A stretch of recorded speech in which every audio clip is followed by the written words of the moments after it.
प्यारे बच्चों, आज हम जो भारत का जो मैप है उसके हर स्टेट्स के बारे में जानेंगे, पॉलिटिकल मैप्स।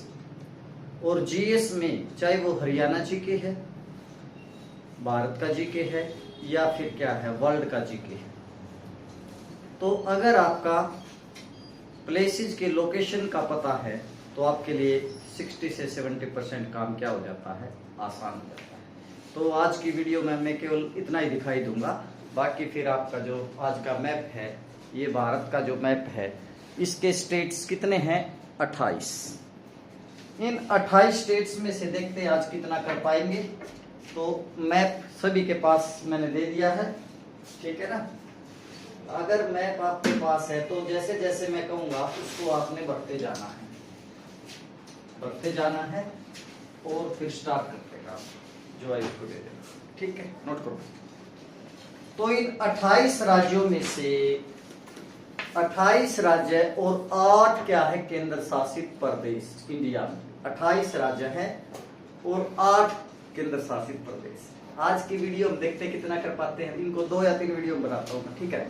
तो सबसे पहले आ जाओ आप सबसे नॉर्थ में। सबसे नॉर्थ में कौन है, लद्दाख। लद्दाख पहले एक स्टेट होता था, जम्मू और कश्मीर। जम्मू और कश्मीर को 2 हिस्सों में बांट दिया गया, लद्दाख और जम्मू कश्मीर, ठीक है। तो ये जो लद्दाख है ना, लद्दाख ये आज एक केंद्र शासित प्रदेश है।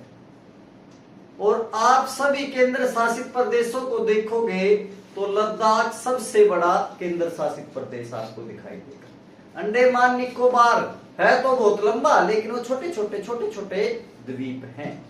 तो लद्दाख क्या है, एक केंद्र शासित प्रदेश, ठीक है ना। और अगर कई बार इंडिया में आ जाता है कि भारत की सबसे कम वर्षा कहाँ होती है, सबसे कम वर्षा कहाँ होती है, लद्दाख में। इसीलिए इसको शुष्क मरुस्थल कहा जाता है। नोट करो, भारत की सबसे कम वर्षा कहाँ पे होती है, कहाँ पे होती है, लद्दाख में। और लद्दाख क्या है, एक केंद्र शासित प्रदेश। जम्मू कश्मीर एक धारा होती थी 370, उस 370 को एब्रोगेट करके खत्म करके जम्मू कश्मीर के 2 केंद्र शासित प्रदेश बनाए, ठीक है ना। एक तो लद्दाख, और कब किया, 2019 में, अक्टूबर 2019 में धारा 370। कई बार क्वेश्चन आ जाता है धारा 370 का संबंध किस राज्य से था, जम्मू कश्मीर से, जम्मू कश्मीर से। तो उसमें से एक हिस्सा क्या कर दिया, लद्दाख। और इस लद्दाख वाले एरिया से ही क्या बहती है, सिंधु नदी जाती है। सिंधु नदी, इंडस रिवर, जो तिब्बत से निकलती है और इंडिया में कौन सी जगह, दमचोक, दमचोक से उसने भारत में प्रवेश किया। और यहाँ पे लद्दाख में ही क्या है, trans Himalaya, trans Himalaya, trans Himalaya का जो एक तो जो क्या है रेंज, कराकोरम रेंज, एक लद्दाख रेंज और जास्कर रेंज, ये लद्दाख में ही पड़ती है। क्लियर हो गया, लद्दाख में ही क्या है, ये पड़ती है, ठीक है ना। कई बार क्वेश्चन आ जाता है ऐसी कौन सी नदी है जो लद्दाख रेंज और जास्कर रेंज के बीच से बहती है, वो क्या है, सिंधु नदी, सिंधु नदी, इंडस रिवर। क्योंकि कराकोरम रेंज और लद्दाख रेंज और जास्कर रेंज, ये तीनों कहां पड़ती है, लद्दाख में। तो कौन सी नदी होगी वो, इंडस रिवर। और लद्दाख में ही क्या है, एक शहर है ले, ये भी सिंधु नदी के किनारे बसा हुआ है। और लद्दाख में ही भारत का सबसे ठंडा स्थान क्या है, सियाचिन, सियाचिन ग्लेशियर, सियाचिन ग्लेशियर, जिसको हमने 1984 में 1984 में पाकिस्तान से युद्ध करके जीता। ऑपरेशन क्या चलाया था, operation Meghdoot, operation Meghdoot. Clear हो गया। तो सियाचिन ग्लेशियर क्या होता है, बर्फ का पहाड़।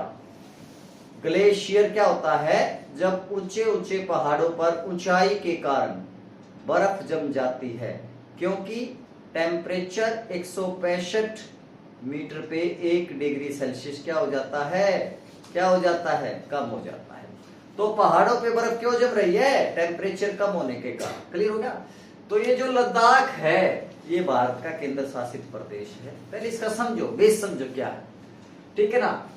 लद्दाख क्या कर, अब लद्दाख में बारिश कम क्यों होती है, क्योंकि ये क्या हिमालय के उस पार है, हिमालय के उस पार है जो, ठीक है ना, जो हवाएं आती है वो इधर ही रह जाती है लद्दाख वाले एरिया में चारी पार। क्लियर है क्या, ट्रांस हिमालय यानी कि हिमालय के उस पार, ट्रांस हिमालय। तो ये हो गया, फिर इसमें जाए क्या, कैसे जाएंगे, दर्रों के बीच से, दर्रे, दर्रे हैं।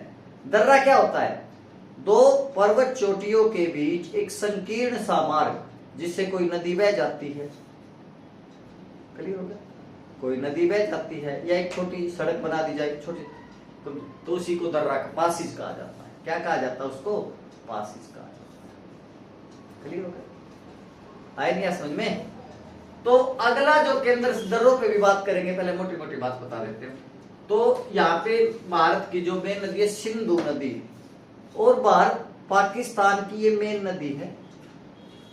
सिंधु नदी भारत के, ठीक है ना, एरिया में कम बहती है और पाकिस्तान में ज्यादा बहती है, तो इसीलिए पाकिस्तान की जीवन रेखा है सिंधु नदी। लेकिन यह गई कहां से, इंडिया से। तो एक समझौता हुआ 1960 में, सिंधु जल समझौता। सिंधु जल समझौता किसके माध्यम से हुआ था, वर्ल्ड बैंक के माध्यम से। जो मीडिएटर कौन था, विश्व बैंक, ठीक है ना, विश्व बैंक। इस पे आगे जाके बात करेंगे। सिंपल सा क्वेश्चन आ जाता है कि सिंधु जल समझौता किन दो देशों के बीच हुआ है, भारत और पाकिस्तान के बीच। और इस सिंधु नदी पर एक विश्व की सबसे महान सभ्यता, भारत की महान सभ्यता का विकास हुआ इस नदी के किनारे, जिसे हड़प्पा सभ्यता या सिंधु सभ्यता, सिंधु घाटी की सभ्यता कहा जाता है। तो आपको 5-7 बातों का पता चला, ठीक है ना। अगला है फिर जम्मू एंड कश्मीर। जम्मू एंड कश्मीर भी क्या है, एक केंद्र शासित प्रदेश है। ये देखो लेफ्ट में, लेफ्ट साइड में है, लेफ्ट साइड में लद्दाख के लेफ्ट साइड में कौन है, जम्मू और कश्मीर। लेकिन जम्मू और कश्मीर को भी केंद्र शासित प्रदेश, लेकिन ये कैसा केंद्र शासित, अर्ध राज्य। यहाँ पे विधानसभा के भी चुनाव, ये किस तरह का, दिल्ली की तरह, दिल्ली और पुडुचेरी की तरह। जिस तरह से दिल्ली और पुडुचेरी की विधानसभा है लेकिन पूर्ण राज्य नहीं है। आई क्या समझ में, थोड़ा थोड़ा केंद्र सरकार के अधीन है और कुछ मामले में राज्य सरकार स्वतंत्र है। तो जम्मू और कश्मीर, क्लियर हो गया, जम्मू और कश्मीर। जम्मू और कश्मीर के इतिहास के बारे में एक पुस्तक है, राज तरंगिणी, नोट करो, राज तरंगिणी, जिसे कलहण ने लिखा था, कलहण, जिसमें जम्मू कश्मीर के राजाओं के इतिहास के बारे में बताया है। जम्मू कश्मीर के इतिहास के बारे में कौन सी पुस्तक बात करती है, राज तरंगिणी। कौन सी पुस्तक है, राज तरंगिणी। कितनी है, राज तरंगिणी। तो जम्मू कश्मीर के इतिहास के बारे में जो पुस्तक बात करती है उसका नाम क्या है, राज तरंगिणी। क्या है, राज तरंगिणी। तो आज हमने जम्मू कश्मीर से कौन सी नदी निकलती है, जम्मू कश्मीर से एक नदी निकलती है झेलम नदी, शेषनाग झील से या वेरीनाग झील से। आई क्या समझ में। और जम्मू कश्मीर उस झेलम नदी के द्वारा ही एक भारत की मीठे पानी की झील बनी, वूलर झील। क्या बनी, वूलर झील। और एक जो शहर श्रीनगर है वो झेलम नदी के किनारे क्या है, बसा हुआ है। आगे क्या समझ में, झेलम नदी के किनारे क्या है, बसा हुआ है। और जम्मू कश्मीर किसके लिए फेमस है, केसर की खेती के लिए। किसके लिए, केसर की खेती के लिए, ठीक है ना, केसर की खेती के लिए, ठीक है ना। तो लद्दाख और जम्मू कश्मीर, ठीक है क्या, लद्दाख और जम्मू कश्मीर, इसकी लोकेशन को आपने देखना है। तो यहाँ पे क्या है, कारण अभी कश्मीर से कन्याकुमारी तक क्या है, भारत एक। तो यहाँ पे कौन सा पॉइंट है सबसे ऊपर, इंदिरा कोल, इंदिरा कोल। और नीचे कौन सा है, कन्याकुमारी, ठीक है ना। और कितना है ये, नॉर्थ 3240 14 किलोमीटर। क्लियर हो गया भाई, 3214 किलोमीटर। तो बच्चे एक स्टेट का हमने किया, मेरे ख्याल में 9 या 10 मिनट हो गए हैं। ठीक है, मोटा मोटा 10 मिनट हो गए।